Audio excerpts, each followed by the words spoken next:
Well, hello and welcome YouTube. Mr. Rums back here with yet another brand new exciting video, all math-based of course, and as always, it is an honor and a privilege to be serving you here today, as it is every day, here in my virtual classroom. Okay, step on inside, and this review of some radical and rational exponent stuff is going to be on adding, subtracting, multiplying, and dividing let me pop it up. Adding, subtracting, multiplying, and dividing radical expressions on this front page right here. I got 10 problems, excuse me, with that. And then 6 problems here solving radical equations right there. And then another 6 solving rational exponent equations. I had done some reviews in the past, and I actually don't know if they were a part of a recent video package series or not, just within the last couple videos. I know I've made videos on things like this, but other portions of this unit that I'm within where we were simplifying radicals that would involve some rational exponents and some radicals, and they'd be within a single fraction, or multiplying, and you'd have to, in variables, and you have to like break it down and just make it a smaller fraction or whatever it is, as well as graphing radical equations. And those might be older videos. Now that I'm thinking about it, I don't actually know if they're new or not, but they are part of a video series here that I've already done those. Next video you'll probably see me do, however, is going to be a review of all of those together. So this is just for these kinds of problems right here. And yeah, after that we'll do more. I'm expecting these ones to go calculator free, as far as, you know, that's what would be expected for my own students to do here. Best they have is what I call a power table, where you can access what something is raised to a power becomes, therefore you can find out its root as well, but the rest should be calculator free as far as what we're doing, or our answers should be, you know, they can be irrational or rational or whatever, but like no decimals and things like that. We're not trying to go in that direction. Okay, so simplify this. So numbers 1 through 10 as far as simplifying goes, excuse me, let's just look at 1 through 3 where we're adding. They could subtract as well, they're not, but if this was a minus, no difference here. What we're trying to do is combine like terms, and so far there's nothing that's alike. And when I mention that, what I'm saying is, like, this is, to me, is kind of like a 2x plus 3y plus z in a way. There's nothing to really combine right here. Sure, there are coefficients in front of them, but the radicals can simplify, and maybe when you simplify the radicals themselves, then maybe something will be shown to actually simplify thereafter, like as far as combining like terms. The square root of 50 can be root 25 times root 2, so that's 5 root 2. And 3 times square root of 18, that's root 9 times root 2, so 3 root 2. And then the square root of 32 is root 16 times root 2, so that is 4 root 2. You can tell now, as we have 10 root 2, 2 times 5, plus 3 times 3 is 9 root 2, plus 4 root 2, that suddenly all of these now have root 2's. Instead of talking about, how did I mention it before, 2x plus 3y plus z, now it's like 10x plus 9x plus 4x. Not that they're really x's, but it's like the same thing. They're all multiplied by the same thing, whatever it is. In this case, a root 2. So what do? You keep that same factor aboard as you combine like terms. You add the coefficients together. 10 plus 9 plus 4 is 23. This is 23 root 2. And that is simplified. Now, you only simplify as much as you can, which means you simplify the radicals as much as you can. You combine as many terms as you can. If things can't combine, if things can't simplify as radicals themselves, then there's nothing or little to simplify in those cases. You just go as much as you are able. They're not always going to be as pretty as this one here, but that one was pretty. All right, number 2. Root 75, root 25 times root 3 is 5 root 3. Plus the square root of 3, that can't simplify there. Root 4 times root 10 would give me 2 root 10, and root 25 times root 10 would give me 5 root 10 right there. And again, I'm breaking these down to the largest perfect square factor that I can find from these numbers. And mind you, I'm doing that mentally right there. That's part of the process. But if you have a power table, find the largest value you can divide, largest perfect square value you can divide out, and then go from there. 5 root 3 plus 1 root 3 would give me 6 root 3. And 2 root 10 plus 5 root 10 is 7 root 10. And no, those two cannot combine in any sort of fashion there. You don't add the irrationals. They are just, it's like a 6x plus 7y kind of idea there. You're done. It's simplified. All right, number 3. These are fourth roots, not square roots, so be careful on that. So you got to come up with perfect fourth value numbers there. And your list goes like 2 to the fourth is 16, 3 to the fourth is 81, 4 to the fourth is 256. 5 to the fourth is 625. It goes pretty large there. So these numbers, 162 is not a perfect fourth power value. It's not a perfect quartic. But it has one factor in it, 81. 81 being 3 to the fourth. So the fourth root of 81 times the fourth root of 2 would give you 3 times the 4th root of 2, like that. That's the breakdown of that. Next one is, again, obviously not a perfect 4th root there, but it looks like it should combine with that 3 times the 4th root of 2. And that can't simplify either. 80, 16 times 5 is 80, and the 4th root of 16 is going to give us 2. So 2 times the 4th root of 5 right there. 3 times the 4th root of 2 plus the 4th root of 2 is 4 times the 4th root of 2. And 4th root of 5 plus 2 times the 4th root of 5 is 3 times the 4th root of 5. All right, numbers 4, 5, and 6, you're going to see some multiplication of sorts. In this case, a straight up distribution is something I could do like that, but you need to still simplify the radicals thereafter. Now, there are many ways, and I'm going to say this quite a few times, and maybe I will do several of those different ways to do it. In this case, for this problem, I can see at least 3 different ways I could go about like ending up doing this stuff, but ultimate goal is at some point I need to distribute, and at some point I need to simplify. If I begin by simplifying, maybe I need to, after I distribute, I might need to simplify again. There are just things you just got to be careful of regardless. But first time through, I'll straight up distribute first, simplify second. Root 6 times root 18 is root, I guess, 108. And then root 6 times root 10 is root 60. And then you simplify that. See, this is where I don't generally suggest you go this way because now you got to come up with a perfect square factor with 108. I guess 36 times 3. So 6 root 3 there. And that's root 4 and root 15. So 2 root 15. And okay, so I guess I'm done there in that one. That can't break down anymore. So I did find them. And, you know, it depends on if you have the calculator or not. And if you don't, you know, what are you going to do? So it's the larger numbers there. Alternatively, what could we do? The root 18 can simplify itself there as with a perfect square factor. That's going to be 3 root 2. The root 10 cannot. So at the very worst, when you distribute there, now you have 3 root 12 plus root 60 still. So that didn't change. We know that's 2 root 15. And this one's a little bit smaller. Root 12, it's a lot smaller. Root 12 is 2 root 3, and 3 times root 12 is 6. Excuse me, 3 times 2 is 6. So that's 6 root 3 once again. So there's an alternative kind of form to that, breaking that down first. And, you know, a third way, you know, whether or not root 18 could have been simplified, and I guess there are kind of 4 ways I could do it here, but whether or not it could have been simplified, let's pretend you couldn't simplify it itself. What we could still do is like break down what it is. You know, when we distribute this root 6 times root 18 plus root 6 times root 10, instead of getting the numbers larger there, we could break these numbers down to their primes. Like 6 is 2 times 3. 18 is 2 times 3 times 3, like that. And I do this because if you can find a way and pair up any duplicate irrational values like root 2 times root 2 and root 3 times root 3, that would just become 2 and just become 3. Root 2 times root 2 being 2, root 3 times root 3 being 3, you could now multiply those and have that root 3 still stay there as it doesn't have another pair with it. Root 6 again is root 2 times root 3, and root 10 is root 2 times root 5, and pairing up root 2 times root 2 would give you that 2 over here, and root 3 times root 5 would give you the root 15 you're looking for. And 2 times 3 is 6, 6 root 3 plus 2 root 15. You can see why, I don't know, I'm not saying I would or wouldn't suggest this. Depends on how large your numbers get. If you were to ask which way I'd go about it personally, I'd probably go for blue. I'd try and simplify radicals wherever I can to begin with as far as the perfect squares go and break it down. If the numbers get egregiously large, 108's a little large, but if it gets abnormally large, like root 628 or something like that, then I'm probably looking to maybe get the breakdown of primes, or not even necessarily primes. I'm spending too long on this problem, but root 18 is also root 6 times root 3. And just combining those two root 6's would just give you 6. So at least breaking it down to familiar, identical square root values, even if they're not perfect squares or don't contain perfect square factors. They also don't have to be primes.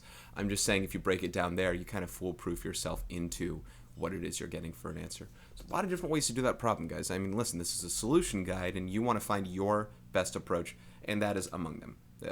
Everything you saw is among them. Okay, number 5, root 3 plus root 7 squared. Let's first state what it's not. It is not root 3 squared plus root 7 squared. You are completely missing a term if you just do these two. We do not distribute the exponent like that. No, instead, keep in mind that this is the expansion of root 3 plus root 7 times root 3 plus root 7. So if there's a way that you would like to do this problem, it is through FOIL.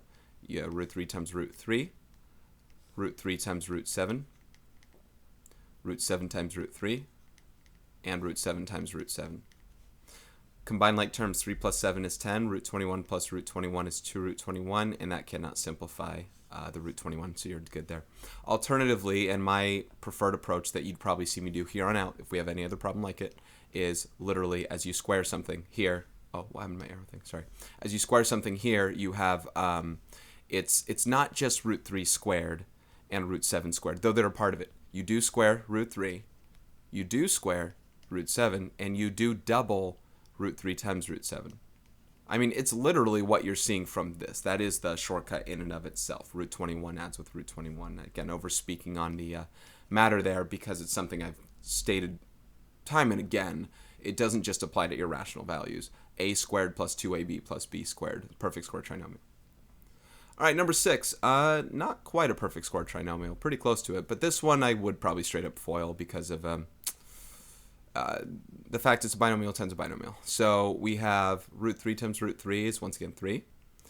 So we have minus 3 root 3 minus 4 root 3. That'd be negative 7 root 3.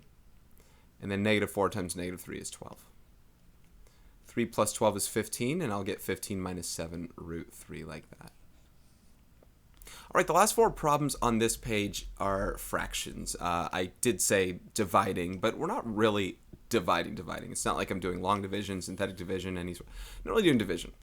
We could reduce fractions along the way. That may potentially happen, but the end goal of simplifying is you can tell every single one of these problems at least contains one irrational denominator, one irrational term or quantity in the denominator, which we can't have. We must rationalize our denominators. In this case, we have root 18. So one way I could do this problem is multiplying top and bottom by the square root of 18. This will rationalize my denominator and maintain the same value as the original fraction. Now root 18 times root 18 is 18. So there's an 18 in the denominator. And the square root of 18 distributes into both of these terms up top. And we get negative 5 root 18 minus the square root of 18 times square root of 2 is square root of 36. Now, this one here can simplify. The square root of 18 is 3 root 2. Negative 5 times 3 root 2 is negative 15 root 2. And the square root of 36, I mean, that is 6. So minus 6 there, and that's over 18. And then all of these can reduce because we can divide everything here by 3. Not only that, I personally, if you know me, I probably want to write the rational term first and the irrational second. So you're going to see me do a couple things. I'm going to divide everything here by 3. I didn't know what that divided by 3 was for a second. And then I'm going to place this term first. So negative 2 minus 5 root 2 over 6. And I already hear people asking, do you have to do that? And absolutely not. I don't know if an answer key will do that. I'm used to so much a plus root b, a minus root b stuff that's kind of what I tend to see more of. I want to see that, and that's the answer that is expected there. Not only simplifying the fraction, the radical, rationalizing the denominator, but also simplifying the fraction, reducing the fraction there. Now, that took a few more steps than I think I would have wanted to do. You notice that we simplified the square root of 18 at this stage here, when this had a square root of 18 to begin with, and as I mentioned, at all costs, I might want to try and simplify things to begin with, because what can it do? Square root of 18 is 3 root 2, so what if I wrote 3 root 2 to begin with? Now, does that mean that I have to now multiply top and bottom by 3 root 2 like that? No, that 3 doesn't need to be there. You only need to multiply by as little as possible to rationalize the denominator. In this case, just root 2. So we can really shrink what it is that we need to multiply by, and it really makes our number smaller. 3 root 2 times root 2, this is where we get root 2 times root 2, which is 2. And 3 times 2 is 6. So in the denominator, we have that 6 that I was already talking about there. Negative 5 times root 2 is negative 5 root 2, and root 2 times root 2 is 2. So this is minus 2 there. And then if I reordered the terms, I'd get right back there. So you can see where that it kind of helped. The numbers were smaller. I had less to simplify there. And, you know, if you can simplify something first, I do think it tends to assist you more than not. And we get that answer regardless. Okay, number 8. I'm trying to find a different color I want to use. Dark green. This time here, if I multiply top and bottom by root 5, it doesn't address my problem, which is the whole simplifying a radical, rationalizing the denominator. Because even though root 5 times root 5 is 5, root 5 times 1 is not rational. Remember, this distributes into that thing. So that's a problem. It didn't rationalize it. And I do want to clarify, by the way, that this answer is still irrational. This was an irrational value. I still have an irrational on top. That's allowed. It's the denominator that can't have it. We should always be dividing by wholes. Whole, positive, rational, real numbers. Okay, but what can I multiply by here? This is where we can multiply by the denominator's what's called a conjugate, where when one term's sign stays the same, the other term's sign changes like that. This allows us to work a difference of 2 squares. And in a difference of 2 squares scenario, a minus b times a plus b is a squared minus b squared. Middle terms in foiling cancel out, so no more irrationals there. And when we square both of these terms, whether or not they were irrational, they become rational afterwards. Squaring a square root is no longer rooted. So multiplying by its conjugate in the denominator, again, a minus b times a plus b is a squared minus b squared. So what happens when you do negative 1 squared minus root 5 squared? Well, negative 1 squared is 1, and root 5 squared is 5. You get 1 minus 5, which is negative 4. That rationalized the denominator there. Now 4 needs to distribute into these two right here. 4 times negative 1 is negative 4, and 4 times root 5 is 4 root 5. I'm not done for 2 reasons on this problem here. 1, I have a negative in the denominator there. But 2, all of these can actually divide by 4. So why don't we kill 2 birds with 1 stone? Instead of just dividing everything by 4, divide everything by negative 4. That way this is no longer negative in the denominator. Heck, you won't have a denominator. I mean, it'll be 1, but I don't need to write that in my fraction there. Negative 4 divided by negative 4 is 1, and 4 divided by negative 4 is negative 1. So negative 1 root 5 there. You just have 1 minus root 5. Again, dividing both. I can't just say, oh, these two cancel out and you're done. No, everything divides by the negative 4 similarly. And that's your answer. That's actually simplified. And it does look better than the other answer we had. All right, number 9. Same things with numbers 9 and 10. We have to multiply top and bottom by the conjugate of the denominator here. So I'm going to multiply by 3 plus 2 root 5 over 3 plus 2 root 5. That's the denominator's values there. This again, this would become in the denominator here, it's a squared minus b squared. 2 squared is 4, root 5 squared is 5. 4 times 5 is 20. We have 9 minus 20 down there, or negative 11. Negative 11. On the top, you do have to FOIL this thing because that is a 2 root 5, not a root 5. So we have 9 plus 6 root 5 minus 3 root 5. And then minus root 5 times root 5 is 5, times 2 is 10. So minus 10 there. Making sure I did that correct. 2 times 5. Yep, looks good. And then 9 minus 10 is negative 1. Negative 1 plus 3 root 5 over negative 11. This is a case where even though the fraction can't reduce in and of itself here, that negative 11's got to go. What if I kind of change all signs? Factor the negative out there, distribute it into the top. The top would have a positive 1, a negative 3 root 5, and then divided by positive 11. And yeah, that kind of thing's expected for you to be able to do there. Do not have a negative denominator, just like you should have an irrational denominator there. So 1 minus 3 root 5 all over 11. Now number 10, I got 2 different ways to do this. Once again, it applies similarly-esque to what we talked about. Well, actually not quite. Number 7 was simplifying the radical. Number 10 is reducing the fraction early if you'd like to. Or, well, you know, it kind of applies to like number 7. Let's just do the original way first, and then I'll talk about what I could have done afterward. So let's multiply top and bottom by what? 6 root 2 plus 4? You know, once again, the reason I show alternatives is to say, here's what you would have done. Here's what I would have done. And then do you like that? Can you see that for yourself? That kind of thing. Now, I have a lot to do on top there, so I'm just going to go ahead and spell out the bottom. 6 root 2 squared is 36 times 2 is 72, and 4 squared is 16. On top, we're going to have negative 24 root 2 minus 16. Negative 12 times 2 is negative 24, and then minus 8 root 2. Okay, 72 minus 16 gives us 56. On top, we have negative, how about negative 40 minus 32 root 2. And it does look like things can simplify here. Divide by 4, 8. 8. Is there anything larger than 8? I don't think so. Let's try these. So if I divide everything by 8, I'll get negative 5 minus 4 root 2 over 7. Okay. So there's an answer that I have in the books. Alternatively, let's do this. And I'm going to write it down below. Just let me copy this down first. Negative 4 minus 2. Okay. We still have to multiply by some sort of conjugate thing on top and bottom. I get that. But, you know, when it comes to reducing fractions, I mean, everything here can divide by 2. Literally, everything here could divide by 2 if I want to start off that. But before kind of even mentioning that, it's really factoring out things on top and bottom.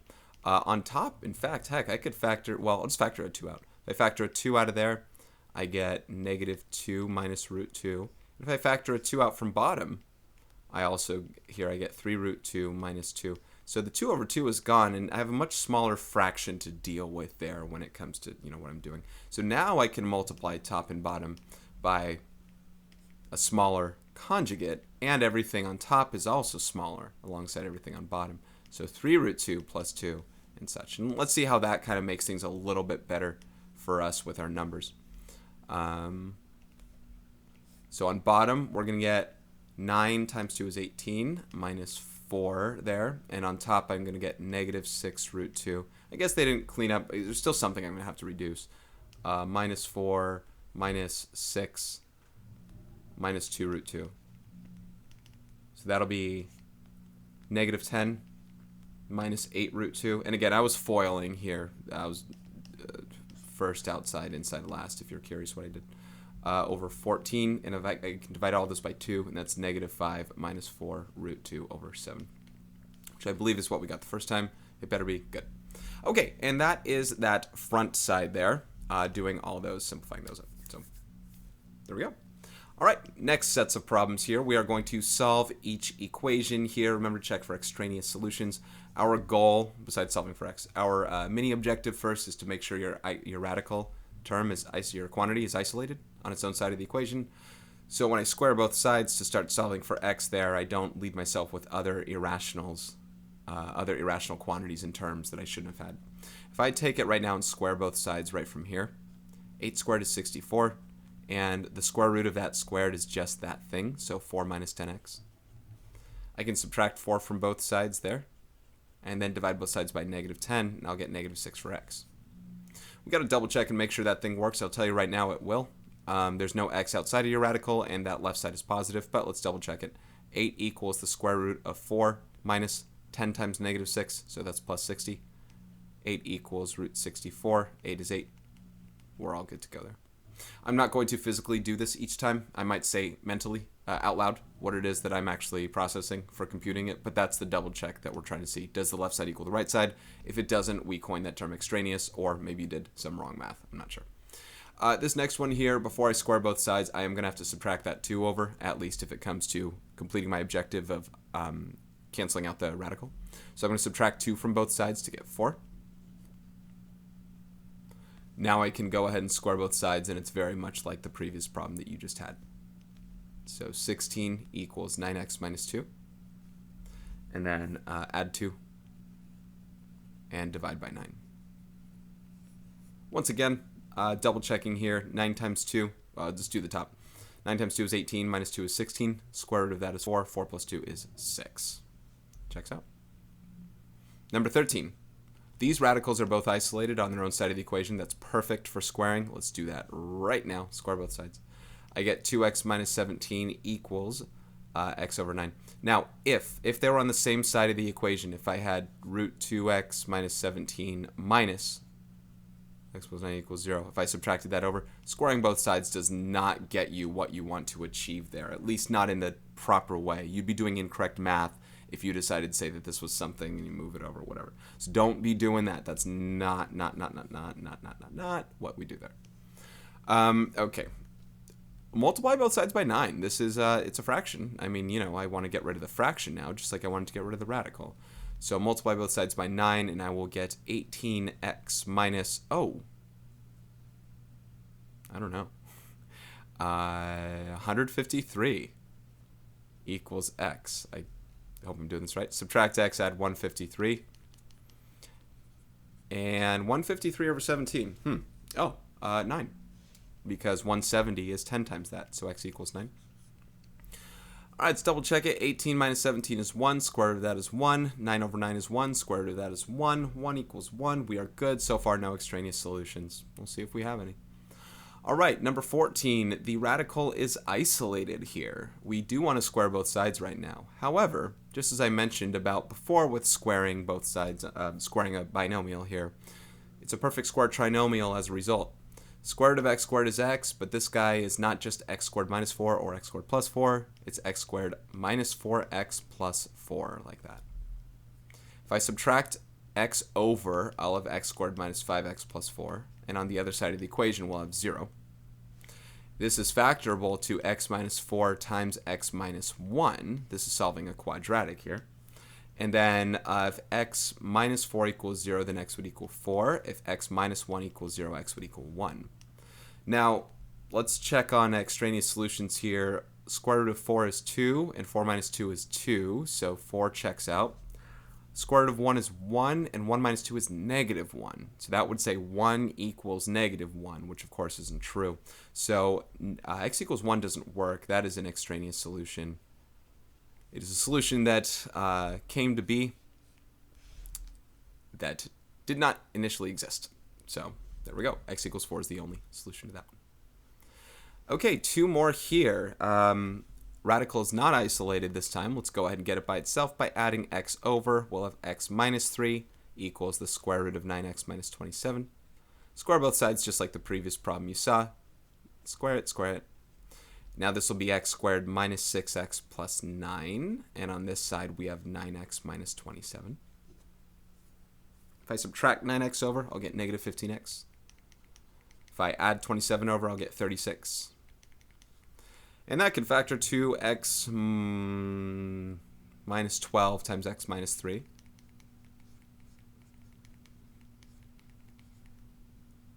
And therefore, x equals 12, x equals 3. Now, check for extraneous solutions. You know, honestly, more so than not, I'd probably prefer checking. You can check in any equation as long as it's prior to squaring. So imagine that these little squared bits weren't right here. This would have been a prior to squaring as well. And I kind of prefer this one. That's what I was going to do for what? I think this problem way up here, I was going to check in this one right here. And I don't need to because that side's positive and all that. But this side's a little different having an x in there.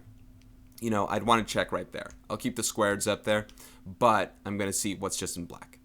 So 12 minus 3 is 9, and 108 minus 27 is 81. Square root of 81 is 9. 9 equals 9. 12 is good. 3 minus 3 is 0. And then 27 minus 27 is 0. Square root of that is 0. 3 is also good. Nothing's extraneous. We're good to go. One reason I really do like this one right here is this will always show either left side equals right side or left side is opposite of right side, assuming your numbers are good, like proper values for your thing, and assuming that you got to this stage correctly as well. And if left side equals opposite of right side, sign-wise, then it's extraneous. But that's where it's going to show up, when you get a negative on one side and not on the other. Now, 16 is a little particularly different kind of problem here because you do have 2 radicals. They are not isolated, but I can't fully isolate one of them. If I do add, say, this term over right here, then it will have a plus 1 alongside of it. I mean, we're going to have to deal with that there. So root 3x plus 1, I'm going to go and isolate. Let's add root 3x minus 2 over and have that plus 1 with it. And although I've gotten them on separate sides of the equation, and that's a good first step. Although I've gotten them on separate sides of the equation here, I cannot fully achieve getting rid of all radicals in full. But this is a good first step. On this side here, I will have 3x plus 1. That's good. On this side, though, this doesn't cancel out outright in every term in the perfect square trinomial. Yeah, the first term is this guy squared, which is 3x minus 2. The second, it's not one term, but that's the thing that I'm squaring there. The next part is plus 2ab. 2 times 1 times root 3x minus 2. So that's 2 root 3x minus 2. This is my perfect square trinomial talk. A squared plus 2ab plus b squared is plus 1 squared is 1. So this is what I get here. And what I've achieved was I've gotten rid of one of the radicals here. I've gotten rid of that one. I haven't fully gotten rid of that one right there, but I can go on my way, on my merry way of doing so. If I subtract 3x from both sides, if I combine negative 2 plus 1, I get negative 1 there. So 2 root 3x minus 2 minus 1. I can now add 1 to both sides here, and I get 2. And 2 over 2 is 1.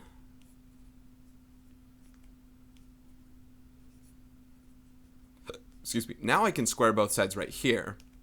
And now I'm at a stage of, well, getting rid of that radical. So 1 equals 3x minus 2. Add 2 to both sides. And divide both sides by 3. Get x equals 1. Let's check it out and see if it works. I'll do this in the original. 3 plus 1 is 4, square root of that is 2, minus 3 minus 2 is 1, square root of that is 1, 2 minus 1 equals 1. That checks out. We're good.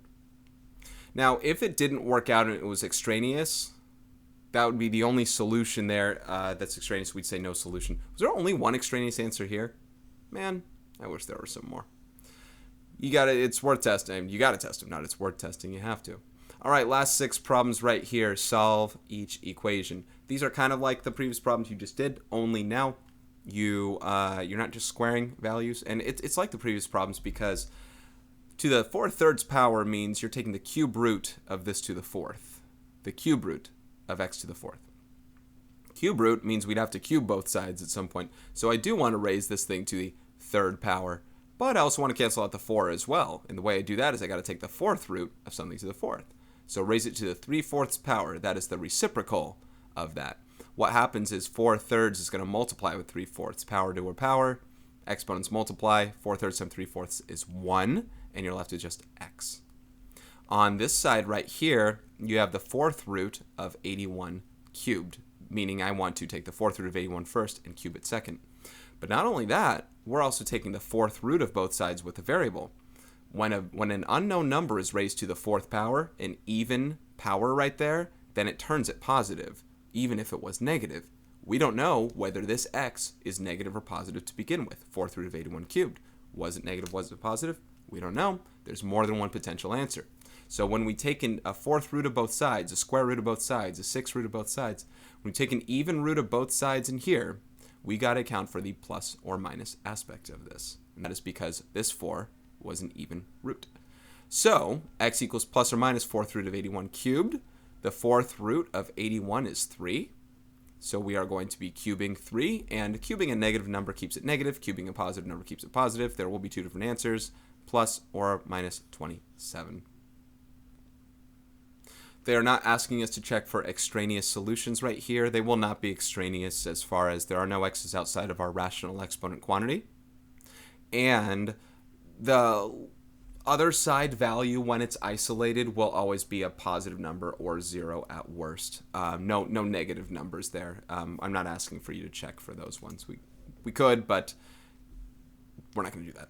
So everything's going to be viable. Both numbers work. Okay, this one's also isolated right here, so I can raise, and that's why I'm saying it's kind of like those other problems. Not are we just squaring both sides or doing whatever there, but we have to isolate it. Otherwise, it will build quantities that I honestly wouldn't even know how to fully construct or at least solve with. So we do want to make sure it's isolated, and it is. So I'm going to raise both sides to the 2/3 power this time, the reciprocal of 3/2, 2/3 power here. So now with 343, see this guy's negative 7 minus 2x. 343, we're taking the cube root of 343. And that is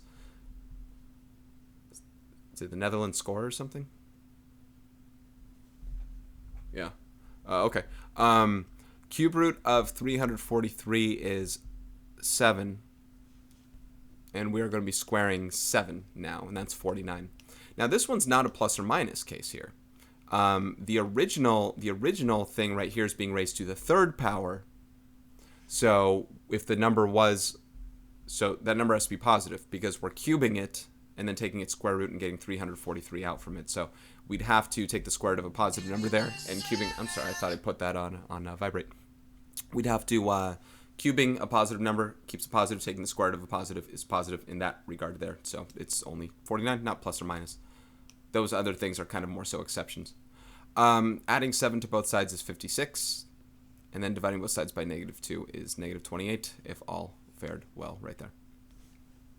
All right, moving on forward. This time, I didn't put it on vibrate after I said I forgot to. Let's take care of that.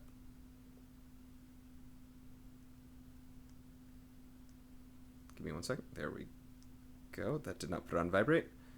Hopefully you're doing this problem just fine so far. This is where I wish I edited my videos.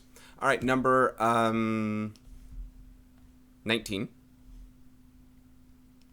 We have to, so we want to isolate this x to the 3/4. We want to isolate the rational exponent quantity. Not even the 4. I don't want the 4 there. Even. I want to divide it out eventually. But first we add 2. And then we divide by 4. Divide both sides by 4. And that is, I think it's 27. Yeah. 27. So now that it's isolated, we can raise both sides to the 4/3 power. Whoops. Raise both sides to the 4/3 power. You know what else is, I monetize my channel now, whatever. I collect cents from it, literally. I don't promote views or anything like that. It happens. So sorry if you run into ads. But if that song plays too long, Jimmy Eat World Sweetness, by the way. If that song plays too long, then does the video get demonetized? I guess so. All right, so here we have x. Now, here we're going to take the cube root of 27. That's what that third is. Cube root of 27 is 3, and 3 to the 4th is 81. 81 right there. That's what x equals. Okay. All right, number 20. Once again, let's isolate the quantity, the rational exponent quantity. So I just got to subtract 6 to do that. I do have a 25 inside here. I'm not going to divide both sides by 25 because it's inside of the quantity. Unless I could raise it to the 4/3 power, and I don't know the cube root of 25. So we're not kind of playing with it that way. But this side is 625, in which case we are raising both sides to the 3/4 power here. And then we got to take the 4th root of 625. And as we take the 4th root of that side as well, remember that a 4th root is an even root, and an even root will yield a plus or minus scenario. The 4th root of 625 is 5. 5 cubed is 125. So we have plus or minus 125 from there. Then we divide both sides by 25, and we're going to get x equals plus or minus 5. 2 different answers for that guy. All right, 2 more problems here. Number 21.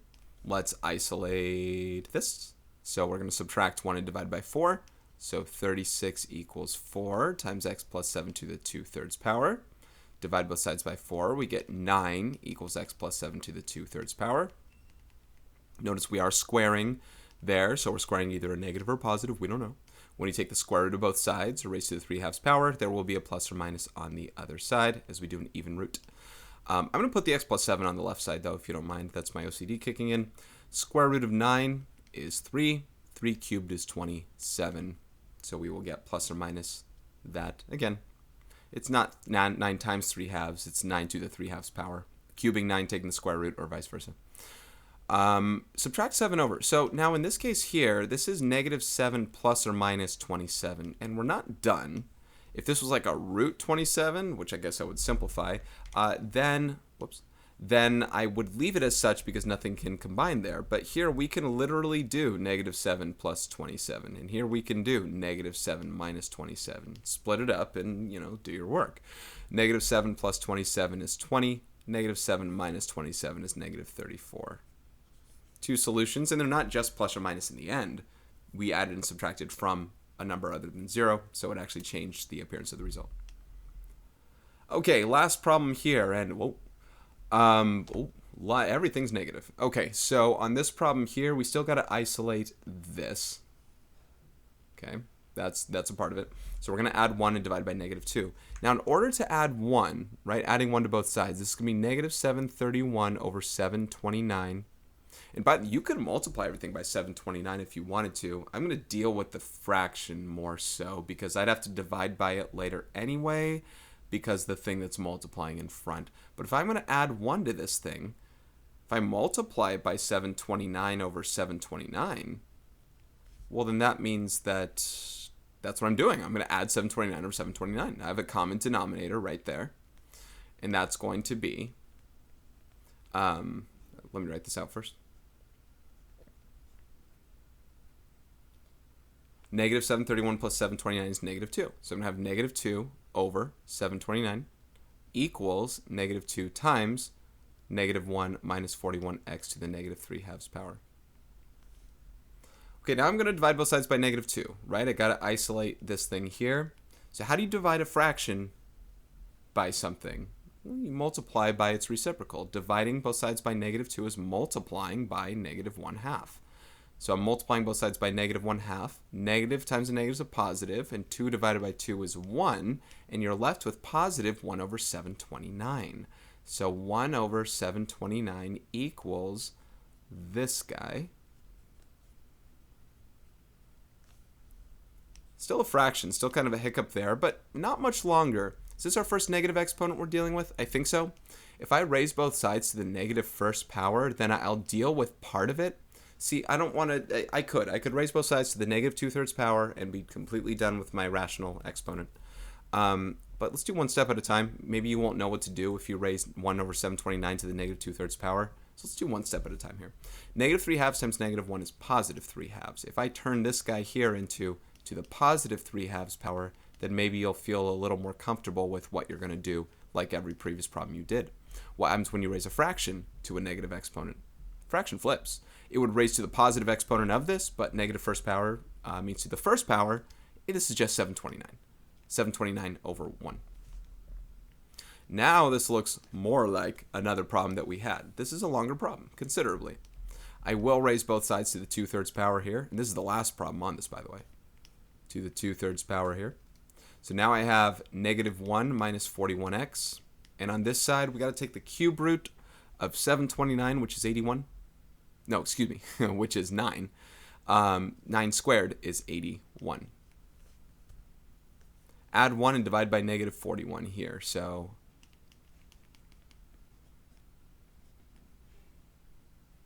divide by -41, that's -2. X equals -2. Nothing extraneous there. And that is it. I mean, I'm sad, like, that is it for that problem. That was a kind of longer problem there, more challenging what you do, but that is it for this review in this worksheet. So again, just to recap which things we did: add, subtract, multiply, not really subtract, but add or subtract, multiply, and divide.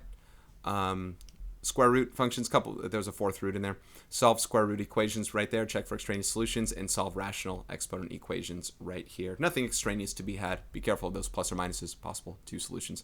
All right, guys, that'll do it for this one. This is Mr. Robinson. Thank you so much for watching, and in the next video, you'll see more of those ones, probably less of the teaching aspect, more of the doing, alongside some graphing, square root functions, and simplifying radical or rational exponent, like fraction, potentially fraction, just expressions, not through adding and subtracting really, but just kind of the whole making that smaller. And then these ones here. So that's it, guys. Thank you so much. Take care.